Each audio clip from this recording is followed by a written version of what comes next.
Gubernur Sumatera Utara Bobi Nasution diminta memberikan tanggapan soal desakan pencopotan Wapres Gibran Rakabuming Raka. Namun kakak ipar Gibran ini justru enggan memberikan komentar saat ditemui di Gedung Merah Putih Jakarta pada Senin 28 April.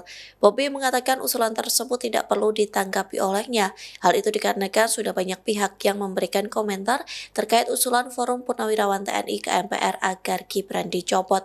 Sementara respons ini berbeda dengan Ketum PSI yang juga merupakan adik Gibran, yakni Kaisang Pangarep. Memang Kaisang tak banyak bicara saat diminta keterangan soal desakan pencopotan Gibran. Namun Kaisang menekankan bahwa pemilihan presiden dan wakil presiden sudah sesuai dengan konstitusi. Di satu sisi, Prabowo menghormati 8 poin tuntutan Forum Purnawirawan TNI termasuk mengganti Gibran.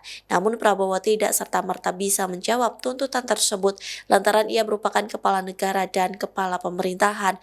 Prabowo disebut perlu mempelajari isi tuntutan tersebut, terlebih poin-poin yang disampaikan bukan masalah ringan namun fundamental. Download Tribun X sekarang, menghadirkan lokal menjadi Indonesia.